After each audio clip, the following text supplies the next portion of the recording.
Bwana Yesu asifiwe. Bwana Yesu asifiwe sana, mpenzi mtazamaji wa kipindi hiki wa channel hii kutokea popote pale ulipo. Siku ya leo ninayo furaha tena kuungana pamoja na wewe ambaye unatazama video hii kwa ajili ya kujifunza neno la Mungu kwa undani toka hatua moja kwenda hatua nyingine. Basi bila kupoteza wakati ni kwamba tunaendelea na siku zetu 50 za Pentekoste. Roho Mtakatifu atatutia nguvu, Roho Mtakatifu atazidi kuwa pamoja nasi, hata tupungukia wala hata tuacha. Na leo tuko kwenye siku ya 9. Na actually namba 9 kibiblia ni namba ya Roho Mtakatifu, namba 9. Ndio maana kwenye ile tunda la Roho Mtakatifu ukiangalia vile vilivyotajwa pale ni vitu 9 au mambo 9 yaliyotajwa. Na ukienda hata kwenye karama za Roho Mtakatifu ukizihesabu vizuri toka kwenye kitabu kile cha Wakorinto wa kwanza sura ya 12 utapata karama 9 za Roho Mtakatifu. Kwa hiyo hayo ni mambo kadha wa kadha ambao tutaendelea kujifunza siku zinazokuja, habari ya karama za Roho Mtakatifu.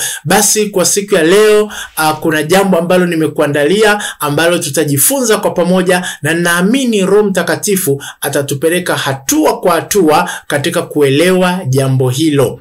Siku ya leo tunapoanza tutaangalia kitabu kile cha Isaya sura ile ya 44 mstari ule wa 3. Na siku ya leo kwa sehemu kubwa tutatumia Biblia hii inaitwa tafsiri ya neno, kwa sababu ile Biblia ya Kiswahili chetu cha kawaida ina maneno magumu kidogo, lakini japokuwa tutaiangalia kidogo tu kwenye eneo fulani, lakini kwa sehemu kubwa tutaangalia Biblia hii ya neno. Kwa hiyo nitasoma toka kitabu kile cha Isaya sura ya 44 mstari wa 3.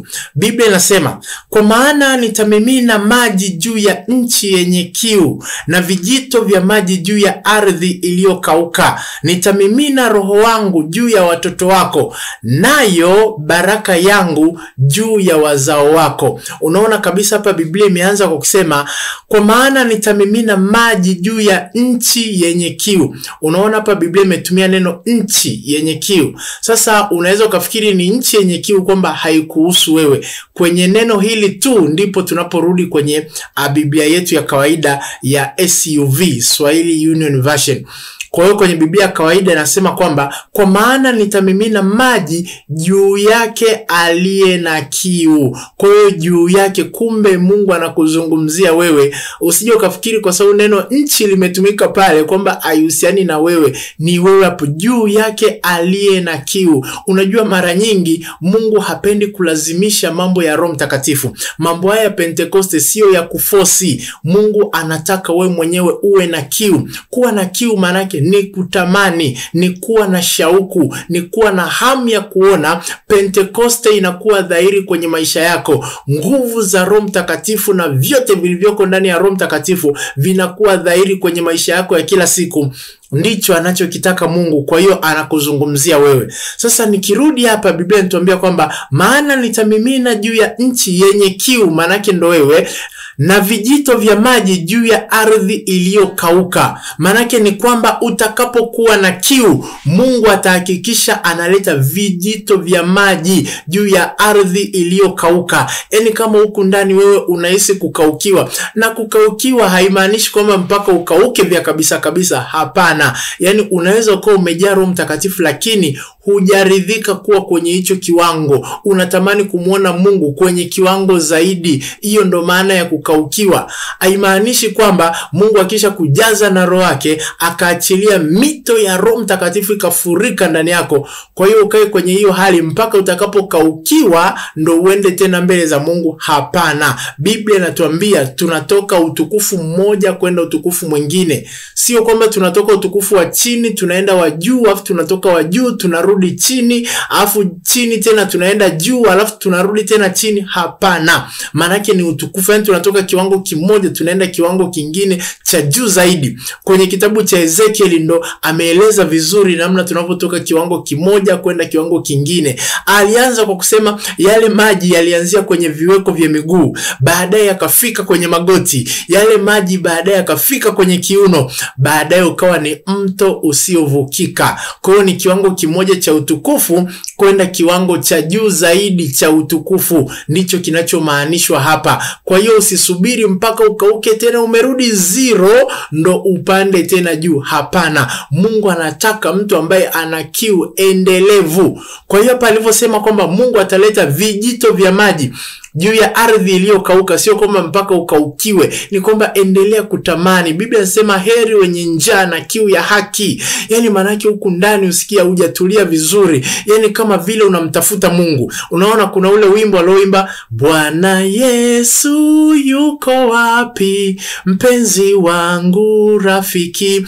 Huo wimbo una maana mbili. Maana ya kwanza ni mtu ambaye hajampokea Bwana Yesu kabisa, kwa hiyo anamtafuta.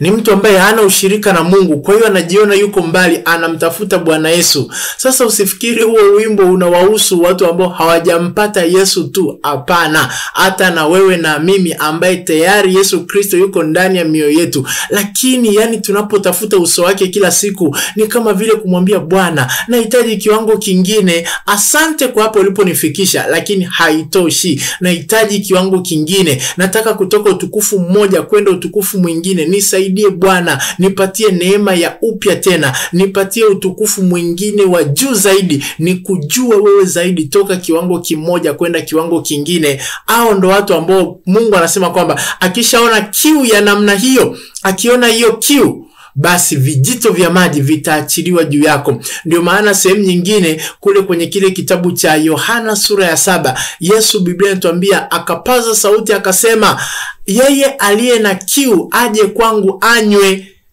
Manake kuja kwa Yesu unahitaji kiu, inabidi uwe na kiu, uwe na hamu na mambo ya Roho Mtakatifu.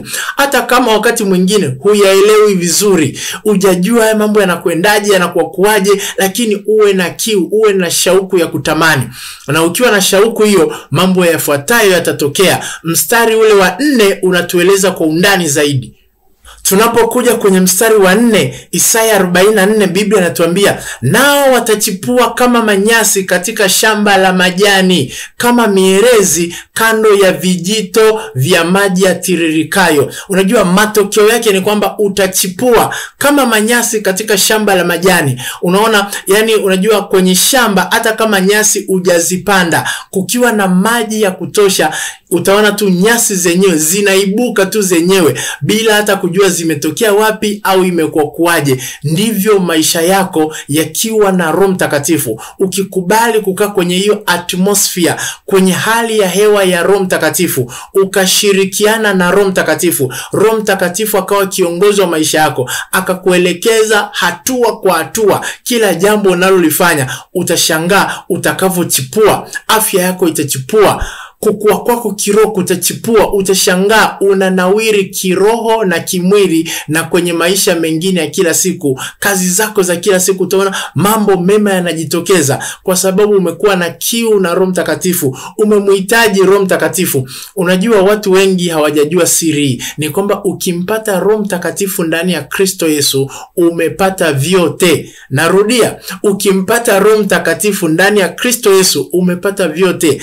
Watu wengi wanahangaika na yale mambo mengi ambayo Bwana Yesu alisema ayo ni nyongeza. Ukisha utafuta ufalme wa Mungu na haki yake, ayo mengine mtaongezewa, mtazidishiwa. Sasa watu wanatafuta tu yale mambo mengine ya kuzidishiwa, wakati mambo ya msingi wanayaacha. Ukisha kuwa na Roho Mtakatifu, Biblia inatuambia, utaona tu mambo yako yanachipuka, yanatoka utukufu mmoja kwenda utukufu mwingine. Na Biblia inasema utafanana kama mierezi ambayo imepandwa kando ya vijito vya maji yatiririkayo. Kuna miti fulani hivi mizuri inaitwa mierezi, na mierezi hii kwa asilimia kubwa inapatikana kule Lebanon. Na Biblia mara nyingi ikitaja mierezi inasema mierezi ya Lebanoni, ambayo hii mierezi yenyewe inapenda kumea karibu au kando kando na vijito vya maji. Hii miti ikisikia tu harufu ya maji, miti kama inafurahi, inaanza kuota, inakuwa kwa kasi, ikiwa imenawiri, inapendeza kabisa, inakuwa ya kijani. Kwa hiyo vivyo hivyo maisha yako yanasubiria ile harufu ya maji, ile ukiwa na kiu ya kumhitaji Roho Mtakatifu, na Mungu anamwaga Roho wake Mtakatifu au anamwachilia Roho Mtakatifu kama vile maji.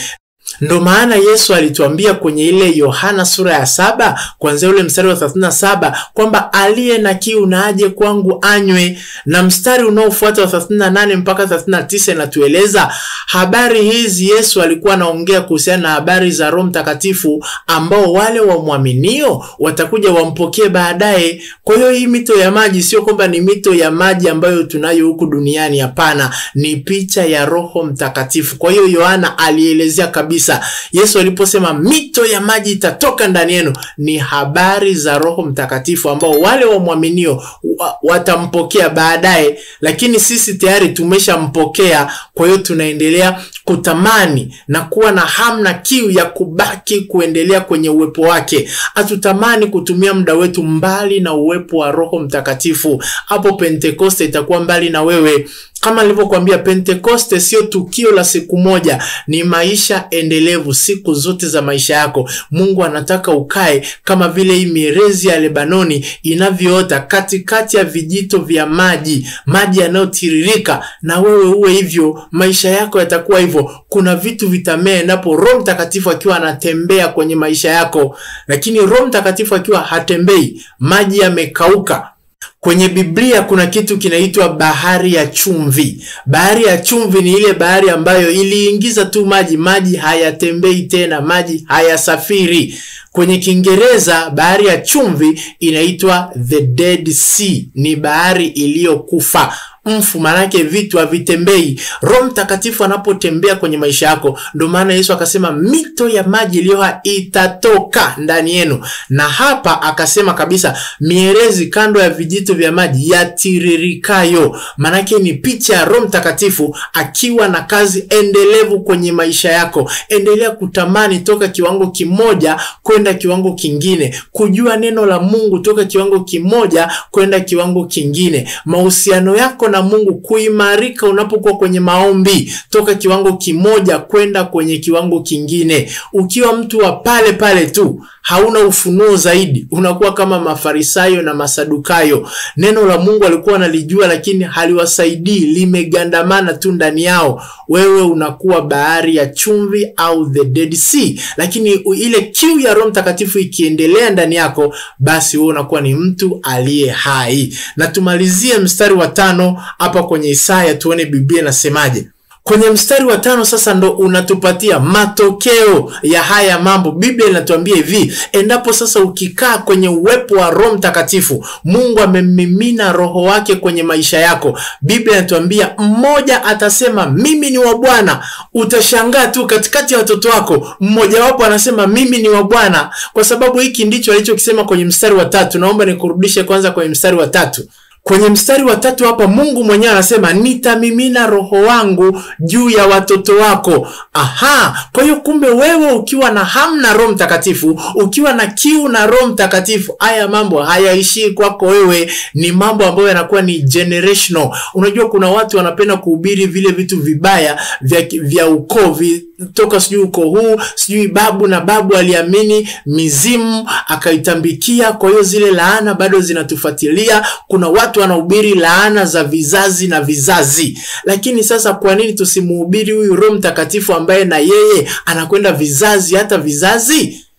Biblia hapa inatuambia kwamba Mungu huyo anasema nitamimina Roho wangu juu ya watoto wako. Manake wewe unapokuwa na mahusiano mazuri na Roho Mtakatifu, haishii kwako. Jambo hilo linaenda mpaka kwa watoto wako. Biblia inatuambia nayo baraka yangu juu ya wazao wako. Baraka ya Mungu, unaona Roho wa Mungu anaitwa ni baraka ya Mungu. Manake Roho wa Mungu akiatamia maisha yako, manake kwamba baraka za Mungu au baraka za kimbingu zinaatamia simamia maisha yako. Huna haja ya kuogopa sijui laana ya babu, laana ya bibi. No, uwezi ukawa na laana ya bibi wakati roho wa Bwana yuko juu yako, roho wa Mungu. Tena Biblia sehemu nyingine muita roho wa Kristo au roho wa Yesu. Yani roho wa Yesu mwenyewe yuko juu yako, alafu eti unafuatiliwa na laana za ukoo za mababu na mabibi. No, kuna baraka ya ukoo. Hapa Biblia inatuambia, Mungu anasema baraka yangu itakuwa juu ya wazao wako. Kwa hiyo utakapo kuwa na kiu ya kutamani kuendelea kukaa na Roho Mtakatifu, unamwaza Roho Mtakatifu, wakati mwingine unafunga na kuomba ili umjue Roho Mtakatifu, toka kiwango kimoja kwenda kwenye kiwango kingine. Biblia inatuambia baraka ya kimungu itakuwa juu ya wazao wako. Manake itaanza na wewe, itahamia kwa wazao wako, na Roho wa Mungu ataanza na wewe, baadaye atakuja kwa watoto wako. Kwa nini Mungu asingesema tu wale watoto inabidi wanitafute? Ijapokuwa ni vyema, ni vizuri, na wanatakiwa kumtafuta Mungu peke yao, wawe na mahusiano binafsi na Mungu. Lakini hapa Mungu anatangulia kusema kwamba jamani, ukinitafuta mimi, nikishaona kiu kwako wewe, nitahakikisha roho wangu anakuwa juu ya watoto wako. Sasa endapo roho wa Mungu akiwa juu yako na juu ya watoto wako, matokeo yake nini? Ndo sasa mstari wa 5 unatueleza. Mstari wa 5 sasa unatuambia, ghafla utashangaa, mtoto mmoja anasema kwamba mimi ni wa Bwana, au mwingine anajiita kwa jina la Yakobo. Hapa Yakobo au Israel ni kwamba yule mtoto au wanao watajitambulisha na watumishi wa Mungu. Kama wewe ni mtumishi wa Mungu, watakuwa upande wako. Haleluya.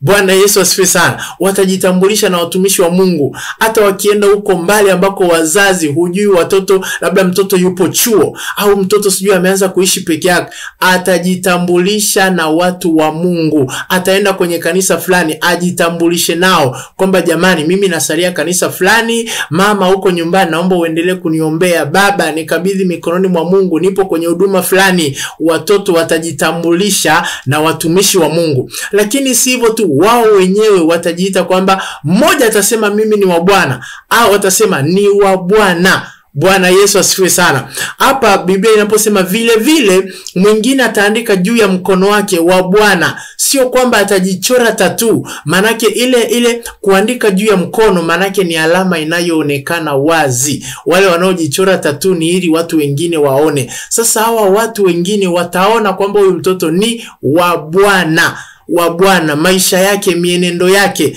atakuwa anafanya mambo yanayoonyesha kwamba yeye ni wa Bwana. Wa Bwana manake anamilikiwa na Bwana. Kumbuka hiki kitu sio kwamba kimeanza na watoto, hapana, kinaanza na wewe. Wewe unapokuwa na kiu na Mungu, unapokuwa unatamani jamani, huyu Mungu wangu nifanye nini ili nikae karibu naye, ninampenda, natamani kuona atoka kiwango kimoja kwenda kiwango kingine, una ushirika wa karibu, una koinonia na Mungu. Kinachotokea hapo sasa mpaka kwa watoto wako watajitambulisha na Bwana. Haleluya. Utasikia mtoto huyu anasema mimi ni wa Bwana, mpaka utajisa huyu mtoto amekuwa lini wa Bwana? Lakini mtoto ameshamtambua Bwana. Yeye ana mahusiano binafsi na Bwana. Sio tu kwamba mimi ni wa baba yangu au mama yangu au mimi ni wa kijiji fulani. No, mtoto mwenyewe anajitambulisha kwamba yeye ni wa Bwana. Lakini haya mambo yanaanzaje? Yanaanza na wewe kuwa na kiu na ushirika na Roho Mtakatifu. Tamani jambo hili, utoke kiwango kimoja kwenda kwenye kiwango kingine. Haleluya. Basi mpenzi mtazamaji, siku ya leo popote pale ulipo, ninapokwenda kuhitimisha, ninatamani niombe kwa ajili yako ili neema ya Mungu isikupungukie wala kukuacha.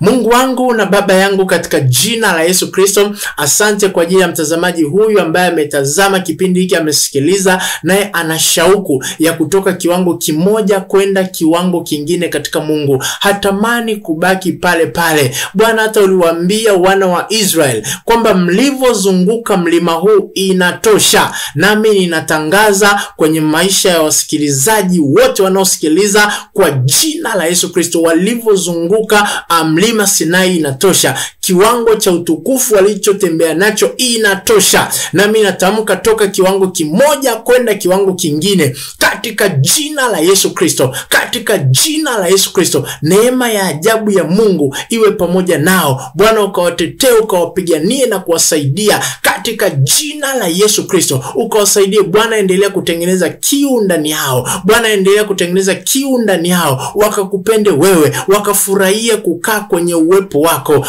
Na wakikaa kwenye uwepo wako wasiwe na haraka za kuondoka kwenye uwepo wako, katika jina la Yesu Kristo, katika jina la Yesu Kristo wa Nazareti. Kwa jina la Yesu ninatamka kiu, ninatamka shauku, ninatamka moyo mpya wa kutamani kubaki kwenye uwepo wa Bwana, kushirikiana na Roho Mtakatifu katika kila hatua ya maisha yao. Katika jina la Yesu Kristo ninawakabidhi mikononi mwako Bwana, wakiwa nyumbani, wakiwa kwenye huduma, wakiwa kwenye shughuli mbalimbali walizonazo. Bwana, ukawe pamoja nao katika jina la Yesu Kristo. Riko ramasaka rapa ribo sheke, riko riekanta rako rama ribo sheke, reko rabasiki, ripa rikontara korabasaka. Katika jina la Yesu Kristo, neema ya ajabu ya Mungu isiwapungukie wala kuwaacha, wakaendelee kutamani ushirika na Roho Mtakatifu siku zote. Katika jina la Yesu Kristo nimeomba na kuamini. Amen, amen, amen.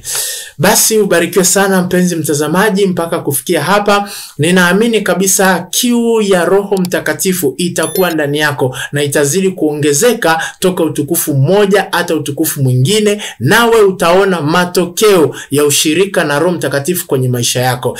Basi ndipo tunapoishia hapo kwa siku ya leo. Ulikuwa pamoja nami Pastor Joseph Mtasa toka kanisa la Rema Outreach Church, na Mungu wangu akubariki sana.